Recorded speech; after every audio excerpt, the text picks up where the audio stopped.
Bonjour, je me présente, je m'appelle Jean-Jacques Meillon, je suis prêtre depuis 17 ans dans l'église catholique romaine. J'ai rencontré la vie nouvelle il y a de très longues années, la vie nouvelle dans l'esprit, et je dois dire que à côté des nombreuses activités que j'ai, je suis notamment universitaire puisque je suis docteur en philosophie, j'ai travaillé en métaphysique de l'être, j'enseigne la phénoménologie de la conscience transcendantale de Husserl et les phénoménologies alternatives à Husserl. J'enseigne beaucoup d'autres choses. Je suis surtout prédicateur. Je suis surtout au niveau de la vie nouvelle. Je suis quelqu'un qui annonce le royaume des cieux parce que le royaume des cieux a changé ma vie. Je voudrais donc aujourd'hui, à travers cette petite rubrique que j'ai appelée « Mon père », j'ai un problème. Regardez un certain nombre de choses que la vie pastorale me donne. Je suis curé de la paroisse Saint-Laurent de Tigaza. J'ai été en responsabilité d'une paroisse en Italie pendant presque 7 ans. Et voilà, aujourd'hui, je m'occupe de cette paroisse ici au Cameroun, dans l'Est Cameroun. De temps en temps, je suis appelé à gauche et à droite par mes frères et sœurs, soit pour des questions universitaires, soit alors pour des questions qui sont liées à l'évangélisation. Donc, aujourd'hui, je voudrais commencer cette série qui est Mon père, j'ai un problème, qui est liée à la phrase que j'entends dans 90% des cas. Je reçois beaucoup de monde, surtout en cette période de confinement partiel. J'aime beaucoup les mots camerounais parce que, en fait, nous n'avons pas confiné du tout. Mais on a appelé ça du confinement partiel. Dès que tu dis partiel, tout est licite, c'est-à-dire qu'en fait, tout le monde circulait, tout le monde faisait ce qu'il voulait. Et on avait fermé les bars, on a fermé les universités, les grandes écoles. D'ailleurs, nous continuons à ne pas avoir du travail dans la vie universitaire. On continue à ne pas avoir du travail dans la vie universitaire, ce qui montre bien, grand séminaire et autres, ce qui montre bien ce que ça veut dire. Donc, parce que les écoles sont fermées, et parce que le séminaire est fermé, parce que les universités sont fermées, alors nous sommes en confinement. Les bars et autres étaient fermés. Maintenant, on les a ouverts dans le déconfinement continu. Donc, pourquoi je te parle de ça? Parce que depuis le confinement, même si c'est une version très particulièrement camerounaise, beaucoup de gens sont libres et surtout ils viennent, ils savent que je suis là. Puisque habituellement, les heures du matin au moins, je suis à autre chose. Et ils viennent me voir, et les 3/4 des gens viennent me voir, soit parce qu'ils ont entendu parler du ministère que nous avons, soit parce que ils sont envoyés par quelqu'un, dont ils ont entendu parler, puis se disent, tiens, ma vie a des problèmes, je vais aller là-bas chercher une nouvelle recette. C'est pour cela donc que c'est comme ça que m'est venu le titre, Mon père, j'ai un problème. Dans ces problèmes, la moitié au moins ont une phrase qui revient, sont récurrentes, ont une phrase qui revient régulièrement, c'est « Mon père, ma vie ne donne pas ». Alors, c'est français, mais c'est du français camerounais. Qu'est-ce que c'est que ma vie ne donne pas? Pour le mot « donner », ça donne, ça veut dire que ma vie marche, ça veut dire que ma vie a du succès, ça veut dire que j'ai de la réussite. J'ai de la réussite dans mon travail, j'ai de la réussite dans ma vie affective, j'ai de la réussite dans ma vie familiale, j'ai de la réussite, de la stabilité dans mes entreprises, j'ai de la réussite dans mes affaires. Et quand on te dit donc que ma vie ne donne pas, ça veut dire qu'il y a un gros problème. Et on ajoute à chaque fois, ceux qui ont 4 yeux, on dit qu'on m'a fait ça au village, on m'a fait ça dans les ténèbres, quelqu'un m'a fait ça. Voilà. Donc, je voudrais d'abord te dire que je te crois, quelque chose ne marche pas. C'est pour cela que je fais cette série. Je te crois. Qu'est-ce que c'est qu'une vie qui ne donne pas? C'est d'abord que nous nous mettions d'accord sur un constat. Le constat, c'est quoi? C'est que beaucoup de personnes sont en échec permanent sur le travail, sur les affections, sur les finances, dans le mariage, dans la relation aux enfants, dans la relation éducative, dans la relation dans les affaires, dans les finances, dans la santé. Et c'est quelque chose qui est assez impressionnant, qu'on retrouve en Europe aussi avec les fameuses maladies immunes auto-immune, mais qu'on retrouve de manière beaucoup plus crue dans les terres lointaines, dans la terre d'Afrique, au Cameroun ici. Donc, ce que les gens me disent, ce que les hommes et les femmes qui viennent me rencontrer me disent, c'est vrai. D'ailleurs, c'est un constat, donc il n'y a pas besoin de démontrer des évidences. La deuxième étape commence à être beaucoup plus intéressante. Dans ce diagnostic-là, la première question que je lui pose, est-ce que tu es chrétien? Je suis très étonné de voir le nombre de personnes qui n'est pas encore baptisées, y compris parmi les amis des prêtres, y compris parmi ceux qui fréquentent des presbytères, y compris parmi ceux qui ont des prêtres dans leur intimité. Quand je parle de l'intimité, ce n'est pas forcément une intimité coupable. Ça veut dire les prêtres qui sont vraiment parmi les intimes, ceux qui vivent et partagent notre vie au quotidien, et comme par hasard, ils ne sont pas baptisés. Alors je demande en général, est-ce que tu es baptisé? Quand c'est non, on me dit pas encore. Et quand on est baptisé, on me dit oui, je suis baptisé, communié, confirmé. Ce qui est une recette bien typique catholique. Comment donc expliquer que quelqu'un qui est baptisé, donc quand quelqu'un n'est pas baptisé, on peut comprendre assez aisément l'origine de ces problèmes. Non pas que les baptisés n'aient pas les mêmes problèmes, mais on peut comprendre ce qui est lié au non-baptême, le rejet de la lumière, le rejet de l'amour de Dieu, le rejet de la puissance agissante de Dieu, le rejet de toutes ces choses qui fait que les ténèbres ont en fait toute la place qu'elles veulent. Et puis, on regarde, il y a beaucoup de baptisés, communiés, confirmés, mariés à l'église quelquefois, et qui ont exactement les mêmes problèmes. Beaucoup, certains ne sont pas mariés religieusement, et je leur dis, j'en profite pour dire à tous nos frères, leaders de la vie nouvelle dans l'esprit, dans la vie charismatique, mariez-vous religieusement et pratiquez la parole de Dieu, pratiquez des sacrements. Ce n'est pas une question de règles, c'est que je sais ce que l'Eucharistie fait, je sais ce que la réconciliation fait, je sais ce que l'onction des malades fait, je sais ce que l'Eucharistie nous porte, je sais ce que c'est que le sacrement du mariage. Le sacrement du mariage, ce n'est pas simplement avoir l'autorisation d'avoir des relations sexuelles sans qu'elles ne soient coupables. Le mariage religieux, c'est vraiment être un don l'un pour l'autre, et alors se réalise le mystère de Cana, ça veut dire Jean chapitre 2, la présence du Christ qui porte fécondité. Cette fécondité-là va transformer l'eau en vin, et l'eau en excellent vin. C'est pas du n'importe quoi, c'est de l'excellent vin.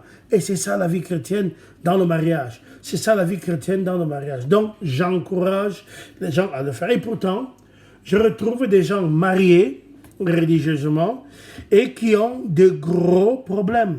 Du coup, la demande successive, est-ce que à travers la pratique de ces sacrements, tu es entré dans la nouvelle naissance? En peu de mots, es-tu né de nouveau? Là encore, on entre dans les mots qui sont bannis dans le vocabulaire catholique. Le vocabulaire catholique n'aime pas le mot nouvelle naissance. Il est catalogué église de réveil, born again. Je n'ai aucune plainte, aucune crainte à te dire que je suis né de nouveau et que la nouvelle naissance n'est pas l'affaire d'une église. Jean chapitre 3, il n'est pas écrit, c'est pour les églises de réveil. Jean chapitre 3 dit quoi? Nul, s'il est né de nouveau, ne peut entrer dans le royaume des cieux. Et cette nouvelle naissance, c'est la naître de l'eau et de l'Esprit Saint. Et c'est répété 4 fois dans Jean chapitre 3. Donc je ne vois pas pourquoi est-ce que moi, j'abandonnerais ça aux autres. La nouvelle naissance, ce n'est pas un slogan, c'est une réalité. C'est quoi? C'est abandonner le gouvernement de l'orgueil.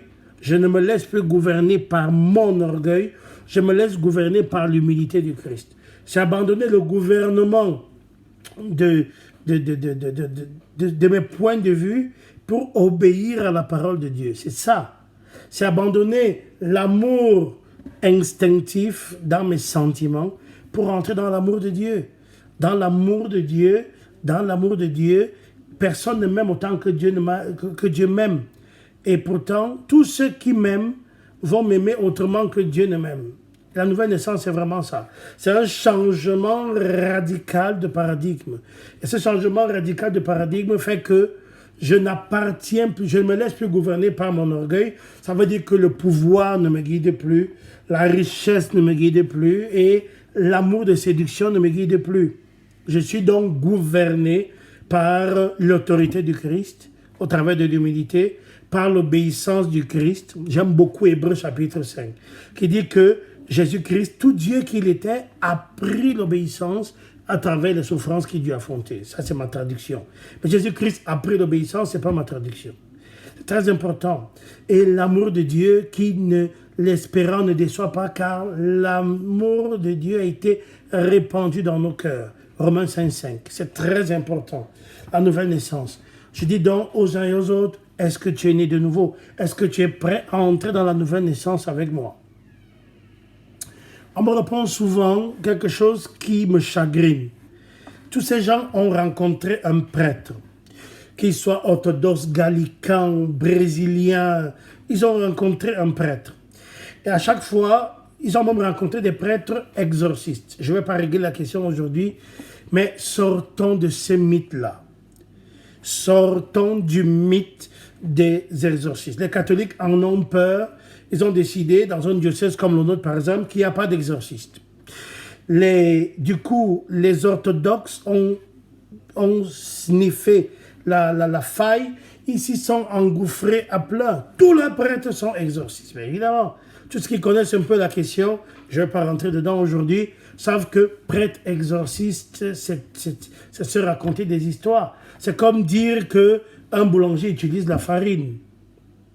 Prêtre et exorciste, exorciste ne veut rien dire.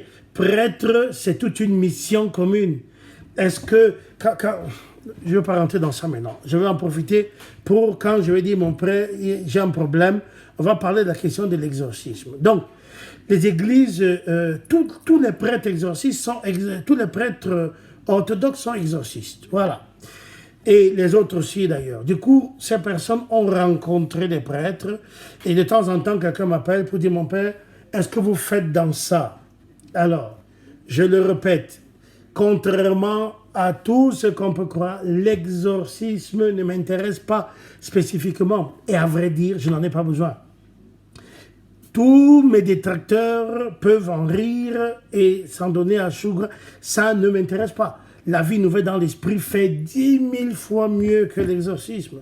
La vie nouvelle dans l'esprit fait 10 000 fois mieux que l'exorcisme. Donc, est-ce que je pratique l'exorcisme? Non, non, non.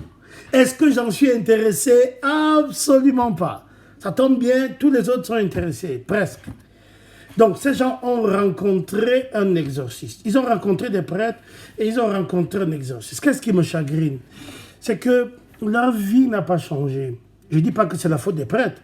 Leur vie n'a pas changé. Ce qu'on leur a proposé dans les exorcismes, c'est d'acheter des bougies de couleurs particulières qu'on allait allumer à des heures précises du jour, surtout de la nuit, avec un certain nombre de pratiques rituelles, parmi lesquelles les lavages, les bains d'encens et d'autres choses de ce genre-là. Alors, prêtres, exorcistes, pour laver et proposer des bains d'encens, c'est comme si on prenait un missile Stinger ou un missile Tomahawk pour tuer quelques souris dans ma maison. C'est aussi simple que ça. Donc ces gens ont pris fausse route. Fausse route. Et la conclusion de ce petit rendez-vous est vraiment ça. Je voudrais que ça tienne à chaque fois en maximum 15 minutes. C'est de dire, à Osée chapitre 4, verset 6, mon peuple meurt faute de connaissance. C'est-à-dire que tous ces gens ont des réels problèmes et il leur a manqué de la connaissance. On a apporté des très mauvaises solutions, de sorte que les problèmes qui étaient réels en amont sont devenus des véritables tragédies en aval.